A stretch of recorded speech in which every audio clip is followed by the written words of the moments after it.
Good morning and welcome to the District of Columbia Court of Appeals.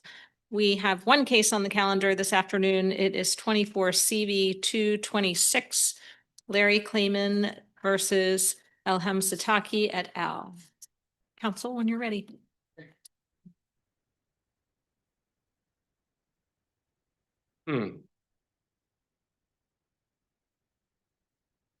The outset, I want to thank you, Judge Easterly, Judge Ruiz, and Judge Deal for giving me the opportunity to have this reset. I had pneumonia. I'm still suffering somewhat from it, so if you'll bear with me if I cough a little bit. Ironically, I'm the founder of Judicial Watch and Freedom Watch. I believe in ethics and the rule of law. That's why I started it. I'm here for myself. I'm here for other members of the bar. And I'm here for this court because I believe in the process. Ironically, West Wing had created a character after me, Harry Claypool of Freedom Watch, played by the actor John Deal. I don't know if you're related, Your Honor, to him or not. I don't think so. That's a strange twist of fate. This case is now 16 years old in terms of what the underlying disciplinary action was. It was not started for 7 years. During that time period, the complainant, ELHAM SATAKI, had abandoned the complaint. It was resurrected when a new bar council came into effect for the Office of Disciplinary Counsel, Hamilton Fox. As you know, I am a conservative, activist, pro-Trump, public interest and private litigator. I'm not going to dwell on this, but just as in passing, under Mr. Fox, Office of Disciplinary Counsel has become very partisan. I was never allowed due process or equal protection. But what's important here today is that during the proceeding, there was the suborning of perjury, there was suppression of evidence, and that is the essence of why I'm here. And I throw this out for the court because what was suppressed was material information and, frankly, perjury about publicizing the case. Ms. Sataki's moved to Los Angeles to get her away. So I'm going to interrupt you because I think we're here because the trial court ruled that it didn't have jurisdiction. And so maybe we should focus on that. Yes, and that's what I'm getting to. I'm watching your clock. Yeah, and that's what I'm getting to. I appreciate that, but I just wanted to point out why I'm here. I'm not trying to relitigate the case below. What I'm here for is how we get to the issue, how this court preserves its own integrity when it enters a judgment which is based upon perjured testimony, suppressed testimony, and other prosecutorial misconduct. And then, because of the way things have been structured, once the ad hoc hearing committee issues a report, it literally gets rubber stamped by the board and then ultimately this court with not any much degree of really de novo review. That's why we're here. I agree with you, Mr. KLAYMAN, that that is a conversation worth having. But focusing on the appeal that's in front of us right now, which is kind of a much narrower focus, what I wanted to ask you about is you're, as Judge Easterly said, the Superior Court said don't have jurisdiction to hear this case. They say, well, no, look at 60D, and that allows you to entertain an independent action. There's a question whether really that 60D is properly interpreted as a grant of jurisdiction as opposed to just an extension or an exemption from what precedes it. But what I wanted to ask you was about just the language of 60D, which is it refers to an independent action that would allow the court to relieve a party from a judgment, order, or proceeding, or to set aside a judgment for fraud on the court. What is the judgment that is at issue here that the court would be giving you relief from or setting aside? It's your own judgment that came down against me. And here's the question. Isn't that the problem then? I know. It's this court's judgment that you're asking the Superior Court, even though you might say, no, I just want you to do some fact finding. That may be what you want, but that's not what 60D is about. A good question, Your Honor. And that's why I throw the question out to the three of your honorable judges. What do you do in this situation? when this court generally doesn't allow for discovery. So I crafted a procedure, which I believe falls within 60D. But if it doesn't, I asked this court to come up with another procedure to deal with this situation and also to deal with the issue of absolute immunity. That's very important here when a prosecutor suborns perjury, when other misconduct occurs, and when, in fact, the complainant lies under oath. But what I said to the court was, and then I sought to amend the complaint, that was denied. The judge said, well, I waited too long. It wasn't my fault. She waited over a year to issue a decision. But what do you do when you don't reach that decision, that issue, when she says you can't reach it in her court? So I said was, allow for the fact finding, allow for a decision to be made whether there was perjury, whether there was prosecutorial misconduct, Mr. Klayman. and then provide it to this court Mr. Klayman. to deal with. I have a question. Yes. The allegations of perjury that you're making right now from the podium, were those allegations made in the ad hoc hearing committee or before the board? Those allegations were made in the context of the testimony was shown to be false because I presented evidence that it was false. You litigated this issue before the ad hoc hearing committee and before the board, and then presumably before us in the disciplinary matter to say this this disciplinary recommendation to this court is based on perjured testimony. You made that argument to us? I did. And this is the problem. And this court then. And this is the problem. Excuse me. This court then rejected that argument? Court didn't reject the argument. The court gave undue weight to what Ms. Sataki had said. I had 7 witnesses, including Gloria Allred and a federal judge, Stanley Sporkin. It was ignored by this court. But in fact, this court ignored it and didn't deal with it properly. In all due respect. I'm just asking if this was actually litigated below. I could see a different scenario, right, where maybe there was a disciplinary matter and subsequent to its adjudication before a hearing committee, a board, and then a final decision by this court, information might be discovered about perjury. And then there would be a question of what does one do? And I would think that one would come back to this court and ask to move to recall the mandate and ask for permission to put forward that sort of new information. But what I hear you saying is, no, I had this information all along and I presented it at the various stages and it wasn't given sufficient attention. So presumably that was raised when it was litigated to this court. So this court has already heard this issue. I don't know that the court has heard the issue because what this court effectively did was to adopt wholesale the ad hoc hearing committee report, the board report, and basically rubber stamp, no disrespect. I mean, there is a remedy for that as well, Mr. Klayman. Did you petition the Supreme Court for review? We all know that the Supreme Court is unlikely to take it. However, did you petition the Supreme Court for I review? certainly will do that if I don't get a favorable Did decision you petition the here. Supreme Court review in our prior case that you're complaining that you're trying to relitigate now? Still can be done. I can do it. Is the answer no? The answer is no, it's not yet. Okay. The answer is No, not not yet. yet. Not yet. Okay. You think you Right? can still petition from I that believe I opinion? can under writ of mandamus. I'm trying to exhaust things here. And what I'm saying to this court is that you have to craft some kind of procedure where this case of first impression can be heard. It was not heard properly before. And that's the nature of the way these things work. Also, absolute immunity. What do you do? Why do you think this is a case of first impression?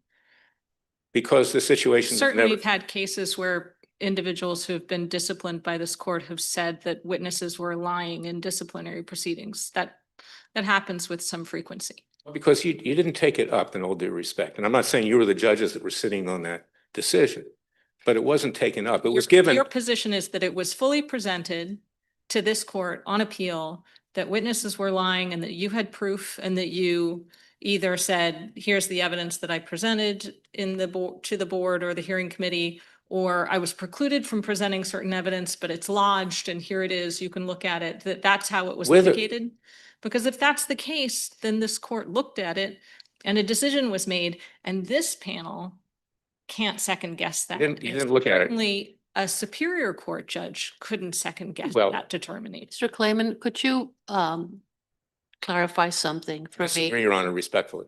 Yeah, but it's related to this, but as I understand it, after the hearing committee issued its report, but sometime before the board issued its recommendation to this court, you attempted to introduce additional evidence which you thought, which I think you said Correct. proved the perjury. Is that correct? That your Correct. investigative team had found Yes. sometime between those two things? Can you clarify for me the timing? And I understand that the board did not permit that. That's Is correct. that correct? So that was never part of the record in this, to this Correct. court? But was that claim, and I understand this, I'm asking you to clarify many things here. And I Appreciate it. wanted to know whether the fact that you were not permitted or that this additional evidence that you said you had was not considered, whether that was in fact a claim that was made to this court. It goes to what Judge Easterly was just asking you about. Have all of these claims in fact been fully presented and considered by this court? That issue was not presented to this court, as I believe. I was not the counsel at that time. I had other counsel that appeared before this court, I believe, at the time. I may be wrong, but you're absolutely right as to what happened. It was withheld, and I asked Chairman Kaiser of the board to open the record. He refused to do that. Oh, I'm sorry, I just want to clarify, you're saying it was not litigated to this court, you think because your lawyer at the time didn't That's not what I said. litigate it? But What- I'm just asking for No, what I said was clarification. I don't recollect is that I believe I had a lawyer that appeared in front of this court. Yes, I did. And It's not, the reason why I ask is because of course, I've read Yes. your submissions to us in this case, and I also saw this. But when I looked at the court's opinion, there's no mention of it in the sanctions. yes, case. and that's. And so I was just, that's what I led don't- me to ask you this I do question. not believe that it was taken up. But here's my point. Do not believe that it was taken up by your counsel at the time. I don't remember whether I argued the matter or he did at the time. But the point I'm saying is that this court has an independent duty to correct something which is a manifest injustice. We might, but And- the question is whether it's a manifest injustice if you didn't bring it to us in the context of the disciplinary proceeding. And what I hear you saying is that you're not sure, and I can certainly go back and look at the brief. And I will do that too with a And supplemental see. brief. But if it wasn't brought up, the perfect time to bring this to our attention and to bring it to the panel, the attention of the panel that decided your disciplinary matter would have been in the briefing in that case. And this is a- we listen to all the arguments that are made in the briefs. But if people don't make arguments, then we consider those arguments forfeited. Okay, well, I will go back and look, but I believe that the false testimony was brought up in front of this court. The question that Judge Ruiz asked is a good one. I would never had the opportunity to present that. That was not on the record. It was improperly denied by the But board. whether the denial was improper would have been something to Yes, bring but to this the court. point I'm making here is that Rule 60, at least on the books, was the only vehicle that I could use. So what I basically said was, let's do some fact finding there and then present it to this court to decide what to do. I never really had discovery in the lower court proceeding either. I was denied due process and equal protection. You're a very creative lawyer, Mr. Clayman, no question about it. You know, And the question is, however, whether 60D actually works here, and I'm having trouble believe- seeing that. I believe in what this court tries to do. That's why I started Judicial Watch. I appreciate that. If I may do just appreciate read this, I know I'm a little bit out of time here and I reserve 3 minutes. But in the Olivarius case, it deals with an independent action is proper to prevent a grave miscarriage of justice. Quote, the party seeking relief must show that it would be manifestly unconscionable to allow the judgment to stand And that case is talking about reconsidering the validation, I'm losing the correct verb for an arbitrator's award, right? The general concept applies generally, and I But might add, that's it. That's the question, right? That it's the judgment by the court that you're going back and saying this judgment was incorrectly acquired. But the disciplinary judgment against you was not acquired in Superior Court. It was acquired in this court. And this court has sole exclusive jurisdiction over disciplinary matters. So for you to try to go to Rule 60B, do you have any evidence, do you have any authority that supports the proposition that the Superior Court can get jurisdiction by virtue of a court rule? Because I thought it was sort of basic black letter law that courts couldn't give themselves jurisdiction via court rule or it's otherwise. ironic. I wanted to discuss absolute immunity. This court gave itself jurisdiction to grant absolute immunity despite the fact that the DC Seems Council like it's- never legislated it, so That's you a gave different yourself that question. authority. Can you answer my question about Rule 60? Do you have any authority saying that the Superior Court can grant itself jurisdiction via court rule? I agree that this is a case of first impression, and that's my big question to the court. I was going to come up here and pose the questions to you in good faith. What do you do in this situation? You have to craft some procedure. It's a unique situation. It could come up again, not just for me, but for other members of the bar. You may disagree with me, but the DC Bar disciplinary apparatus has become very partisan. We know the age that we live in. We know what's going on. So what do you do in these circumstances? And I throw it out to you also with the issue of absolute immunity. Bar counsel can have immunity. It shouldn't have absolute immunity if they lie under oath. And internal There's reviews. a difference, Mr. Clayman, between immunity, even absolute immunity. And that doesn't mean that there shouldn't be transparency, that there shouldn't be investigation, and that there shouldn't be accountability. Two different things. You know what's interesting, Your Honor, is that case of Simkowitz, look it up, J.P. Simkowitz and his dad, it lasted 13 years. Bar counsel Julia Porter lied on several occasions. The prior chairman, Robert Bernius, ordered an internal review. When Chairman Kaiser became chairman, which I, of course, had him on my case, he buried that internal review. It never occurred. It's not effective. This court has to fashion something on its own that can reach these kinds of situations because it's become endemic in some respects. And I do believe in what you do, which is why I do what I do. It's interesting, Florida, this case.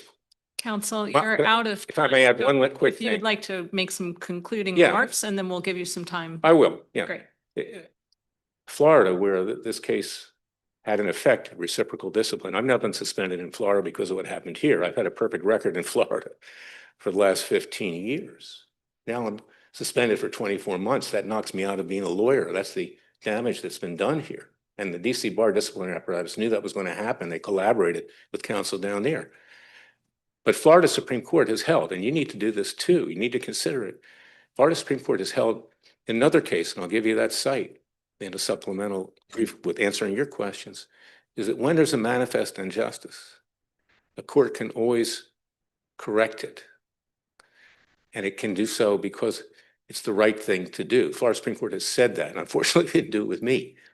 They rubber stamped what came in here. They said, we have no ability to go behind what DC did.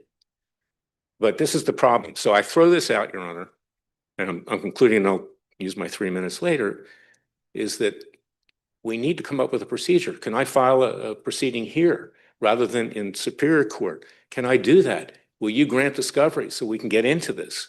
Consider that under these circumstances. This court, it's not just me, it's preserving the integrity of this court, which I believe in. So I'll reserve 3 minutes. Thank you, counsel.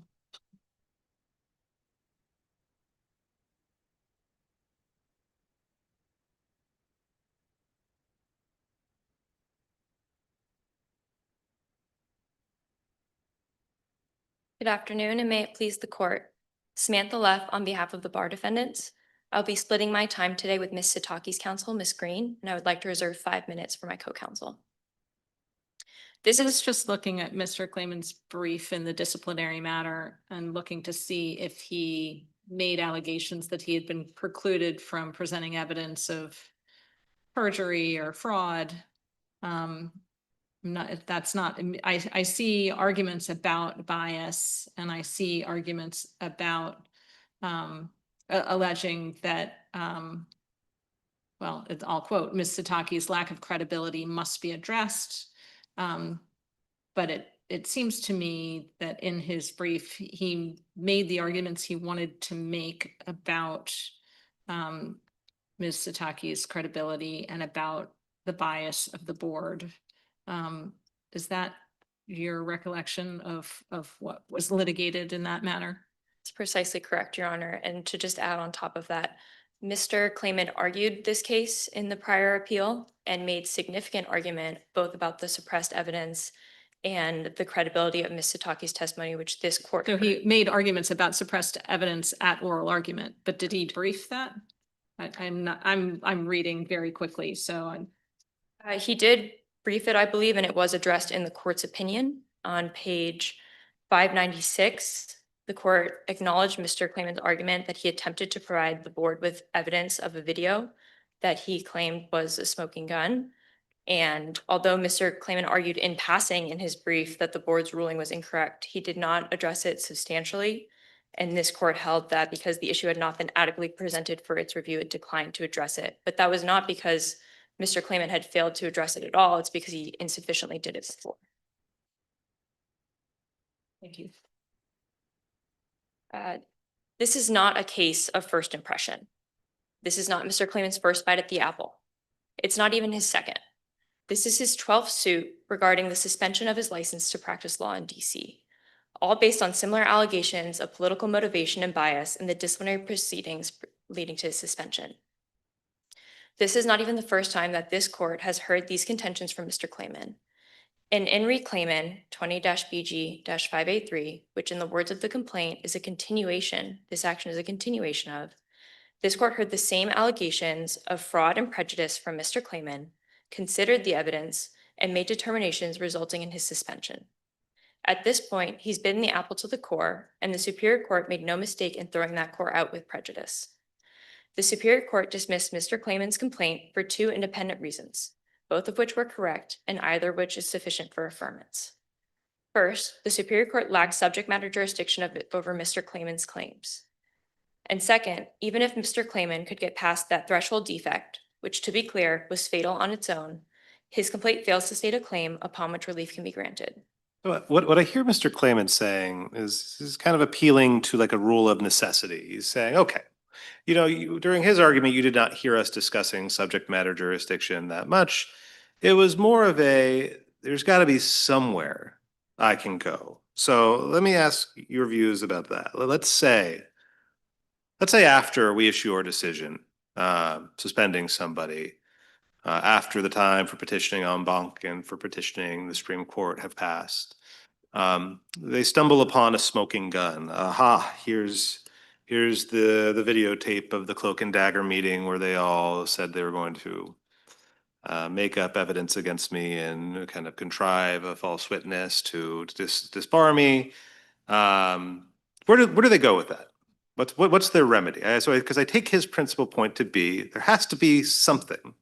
And at the very least, I think he's saying, and it's not clear what that is if it's not going to the Superior Court. So what's your view? Is there a clear remedy? Is there just no remedy? What do you think? There are remedies, but just at the outset, I want to note that that is a different premise than what we have here. These are all old allegations of fraud and familiar ones. None of this is new or claiming a new fraud on the court post facto, but putting that aside and saying that you did discover a new fraud after the fact, the party could file something with the court that issued the judgment. So presumably this court, there could have been a Rule 60 style motion here. This court's rules are very lenient about what motions are permitted. And additionally, the DC bar. Rule 60 style motion. I take it you're thinking of something, motion to recall the mandate kind of Correct, thing. or Okay. motion for relief from judgment, anything in that ambit. And what would happen then?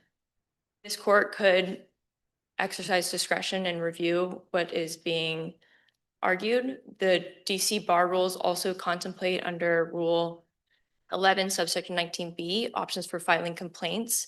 either against the committee or the board, depending on which party was acting for. Those seem to say that it's for actions taken outside of their official duties, right? Mhm.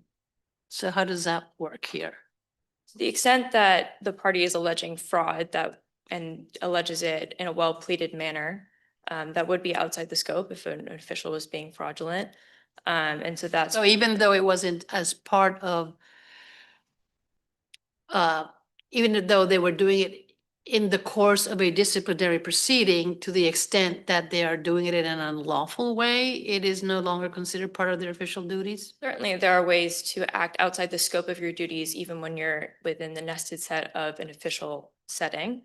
Okay. But there's lots of ways that the law can be flexible for a petitioner in the situation that you've described, and this court could consider it in a different case where that's presented, but that's simply not the case we have at hand. These allegations have all been heard and resolved by this court, were considered the evidence and the record, and Mr. Klayman raised the same arguments. And this isn't a case of an after-the-fact fraud discovered years later. Mr. Klayman could have petitioned for Supreme Court review after this court's decision. He didn't. He was aware of that avenue of review, as other courts have explicitly laid it out for him.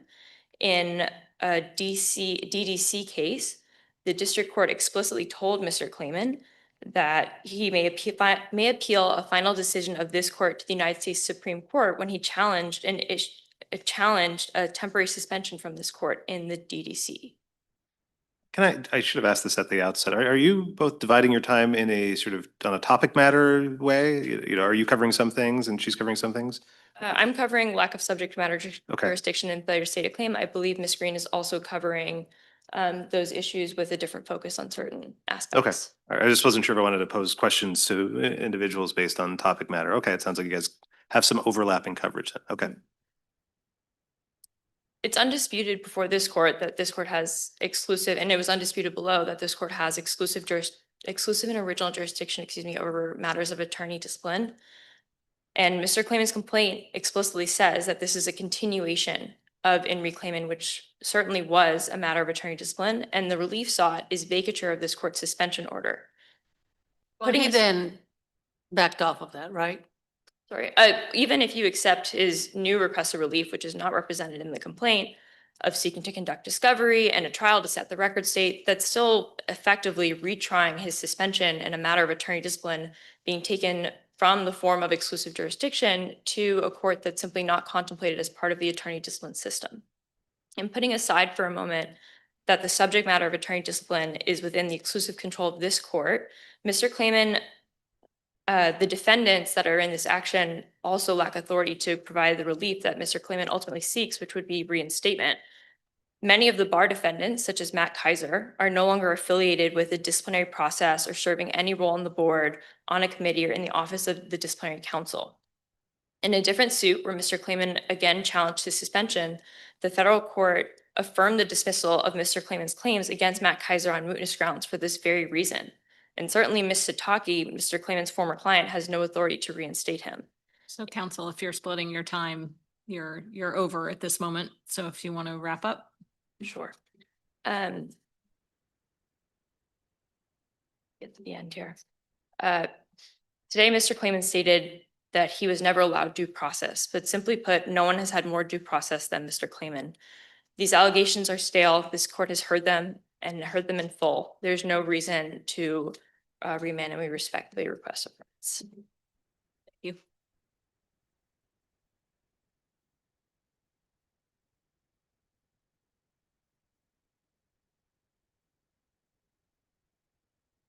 May it please the court, Chantal Green on behalf of Ms. Sataki. We've heard it all here this afternoon that this is a continuation of the disciplinary proceeding. Where I grew up, we have a saying called, you can put lipstick on a pig, but it's still a pig. That's what we have here. The underlying proceeding is the pig, and Mr. Klayman's attempt to rebrand it as a fraud on the court is just that. It's just a rebranding, and it doesn't survive his complaint. As provided in his brief, as well as in his complaint, he continues to say it's not a relitigation, but he tells you it is. He says it's a continuation. And as Ms. Leff has just explained, that reason alone was sufficient for this court to affirm the lower superior court's the granting of the motion to dismiss. for lack of jurisdiction. But even if this court can set aside those threshold procedural bars, and we submit it should not, Mr. Klayman fares no better on the merits because there are no new merits to speak of. Assume that Rule 60 is the proper vehicle, which we disagree with, and assume the complaint clears every procedural hurdle Mr. Klayman has stumbled over to get here. What remains? The same 3 allegations, the same witnesses, and the same factual record this court has already received, weighed, and resolved. Mr. Klayman's fraud theory rests on 3 claims about Ms. Sataki's testimony, which we've repeated here already and you all seem to be aware of, but it's that she falsely denied approving the use of publicity in her case, that she falsely claimed that she did not want to relocate to Los Angeles and was forced to do so, and that she falsely stated she wanted Mr. Klayman to dismiss her case. This court has seen all of this before because it's all been litigated in the In re Klayman matter. And it wasn't litigated superficially. Mr. Klayman did have full opportunity to test each one of these claims. He was able to cross-examine Ms. Sataki, and he presented 7 of his own witnesses. The hearing committee weighed that testimony, the board reviewed the record, and this court affirmed that the committee and the board acted reasonably in crediting Ms. Sataki's account over Mr. Klayman's. That is not a procedural footnote, that is a final adjudication. What Mr. Klayman now calls fraud on the court, this court previously called a credibility determination. Renaming it does not reopen it. And turning to the alleged exculpatory evidence, the video of Ms. Sataki discussing her sexual harassment experience in a media interview, Mr. Klayman presented this as suppressed evidence. But as Ms. Leff noted in the disciplinary matter on, I believe it's 596 Star Pagination, this court need not reach the substance of that claim because Mr. Klayman never gave it foundation to stand on. He provided this court no reasoning as to why the board's decision to exclude the video was error. That is not a gap in the record. That is an abandonment of the argument. A claim not. That was based basically on the timing of his presentation, right? The board's decision. The board's decision. Anybody ever looked at that video in the disciplinary system? I am not aware of that, Your Honor. I do know that it has been, the transcription has been put into Mr. Klayman's complaint at paragraph 81 as well as Exhibit 6. The information has been before the court. For the disciplinary matter, I do not know that, Your Honor. But even setting aside that procedural failure, and again, we submit the court need not, the substance doesn't hold. The video is from 2016, and Ms. Sataki has the right to tell her own story. That right is hers alone. And in the transcription that's attached to the complaint, you can see that the video demonstrates at most that she chose to speak publicly about her experience of sexual harassment. It doesn't mention Mr. Klayman. It doesn't give express permission for Mr. Klayman to disclose her confidences to whomever he chose, whenever he chose, in service of whatever litigation strategy he deemed fit. An attorney does not acquire license to breach client confidentiality simply because the client has spoken for herself. Seem to be inviting us to look at the video. Is that really where you want to go with this? Do we have the video in our record? I was not involved at that level, Your Honor. I'm just asking right here, right now. If I go into the record, will I find that video? You will find a transcription of the video. Right. I do not know about the actual video, the Got it. motion picture video. But with that said, Your Honors, this record is not incomplete as Mr. Klayman would have you believe. It is exhausted. He's offered no new evidence, no new legal theory, and no principled basis for distinguishing this action from the proceeding he now claims is merely continued. For these reasons and the reasons presented by Ms. Leff, we respectfully request this court affirm the lower court's ruling. Thank you, Ms. Green. Mr. Klayman, we'll give you a few minutes. Just to follow up on the video, Your Honor, the video isn't Farsi. That's why it was translated by a certified translator who worked for the Voice of America at one time, Mohammed Sleghi. So counsel has pointed us, opposing counsel has pointed us to the part in the opinion in your disciplinary matter where it says that you attempted to provide, the board with a video that he contends showed that ES was trying to publicize her claims. The board refused to consider the video because the motion brings the video to the board's attention. Bringing the video to the board's attention was received after the board's recommendation was pending in this court. Although Mr. Klayman argues in passing the board's ruling on this issue was incorrect, he does not address the board's reasoning or provide a specific argument as to why the board's ruling was incorrect. So that's a classic circumstance where we deem issues forfeited. It seems like you brought the issue you referenced the issue, and then you didn't actually make any argument as to why the board was wrong to reject consideration of the video. If that is the case, and it seems to be the case given what we said in our opinion, why would it be a miscarriage of justice? It's incorrect in the opinion. Anyone, Okay. so the opinion is incorrect. So did you seek rehearing? Yes, we did. I did seek You s- rehearing and I on that corrected. particular issue. I did that seek the rehearing. court was wrong to say that you had not made Yes. an argument about. Yes, yes, I did seek rehearing and that refreshes my recollection. My counsel, Mr. Bogorad, was before the board, not before this court. The issue here is justice. How you bring about justice for the court. Judge Deal asked that question. It was a very good question. What do you do?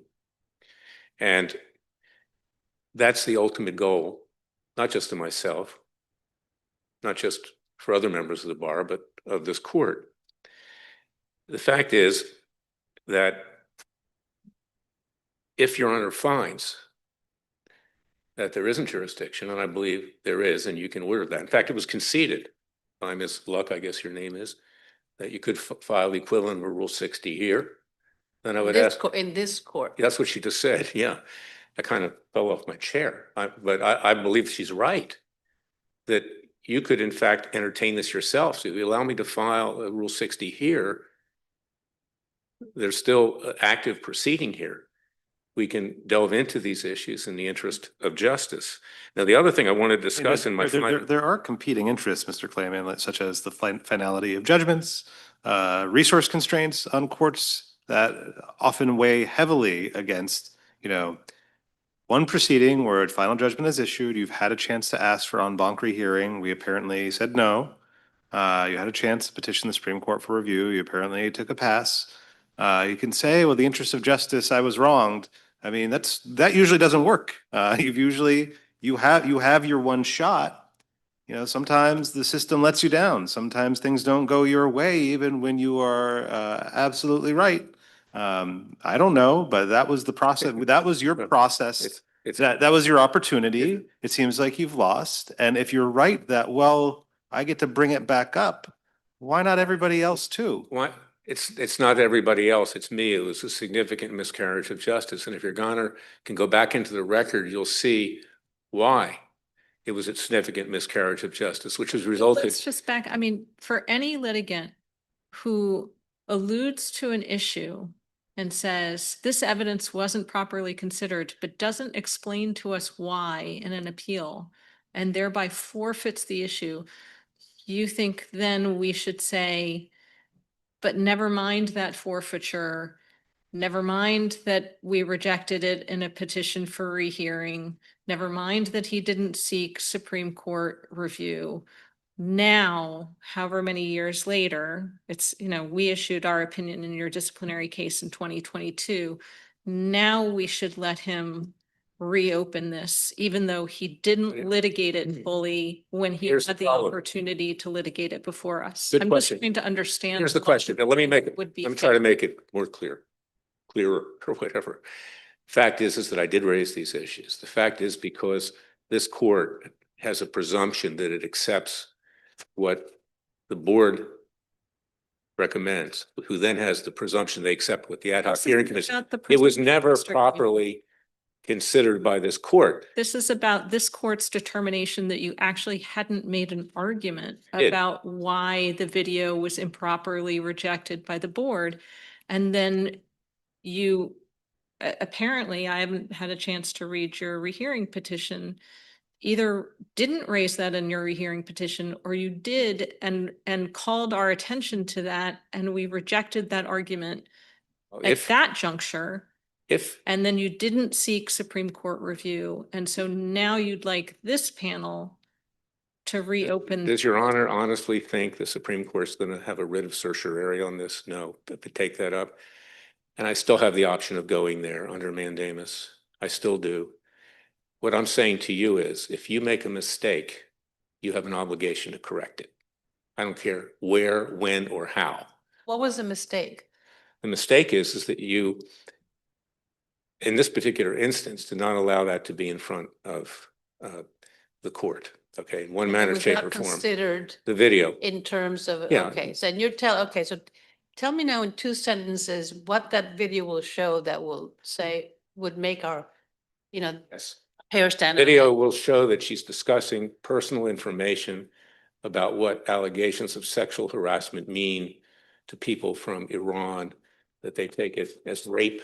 They take it as rape. They take it as rape, and that, Which is the reason why she said. and she had then not wanted discusses to the discuss. disciplinary proceeding publicly, okay, in terms of what went on and is going on here. And it totally shows that what she said was a lie, notwithstanding the fact that I impeached her, because I had the union rep testify that he What was she with said me is every that step. She had asked to keep this confidential and didn't want, No, that she was okay with a lawsuit against the harasser and the supervisor, but didn't want this escalated up the chain, right? Why? That's Well, perjury. that's that, I mean, that, I know that's your. Yeah. Okay, that's presumably what she said, right? And you're saying that because she explained that sexual harassment is considered within Persian society as equivalent to rape, that somehow means. She discussed every aspect of this case and what was going on, okay, what I was doing and others were doing. And the fact is that it was false. And she also, there was testimony that, I'm trying to understand From how independent this witnesses. contravenes yeah, it does. her Testimony. request Yeah, it that goes to things be perjury. kept small as opposed to huge. Yeah, and it was done with the union rep. She, every step of the way, she went up to Capitol Hill with him to publicize the case to the Speaker of the House, to others, and to other that could perhaps intervene. I'm sorry. I thought we were talking about the video. Yeah, but I'm saying it was consistent with that, okay? And this cemented the fact that she knew that we were going to use this to try to coerce a settlement with Voice of America that would be to her benefit. Because the other information about going up to the hill and all that, that was on the record. That was on the record, So yes. that was considered. Right, it was. That part was considered, but this puts the nail in, Trying to understand what this Yeah. adds that is so earth shaking. this puts the nail in the coffin, okay? The nail in the coffin. Okay. And so she said, I didn't publicize it. This is perjury. She did publicize it on Persian TV in Los Angeles, prominently. And that video is likely still on the internet, okay? If Ms. Green doesn't tell her to take it down, no offense, but it's probably still on the internet. So as far as the rule violations, though, had to do with conflict of interest primarily, right? Not with that. Well, that was one aspect of it, but not the primary aspect of it. The fact is that I cared about the woman. You know, I wanted the best for her. I spent my own money to try to help her. Okay. And when she lost, she accused me of taking bribes and mocked my religion. I'm a Messianic Jew, and retaliated against me. And just as an aside, a friend of mine, Gloria Allred, who's a friend of mine, who testified, who I took her to represent, she says, Larry, this happens to me too. Sometimes when my clients don't get what they want, they retaliate against me. They strike back. It's an unfortunate situation, and I'm wrapping up, Your Honor, but I say this for the benefit of this court as well, okay? Is that you need to fashion some mechanism that we can reach these issues. And you need to take a look at the absolute immunity, which prosecutors think gives them the right to suborn perjury and do whatever they want. And when that issue came up in the Simkowitz case, take a look at that. An internal review was ordered, and defendant Kaiser killed that internal review. But that wouldn't resolve. Thank you, Mr. That Clay. wouldn't resolve I the think problem we for have me your- anyway. Okay, so thank you very much for your time, and I appreciate your allowing me to come here. I came out of respect for you because I believe in what you do. Thank you very much. Appreciate Mr. Clayman, your time, and council, your time, and this court is now adjourned. Thank you.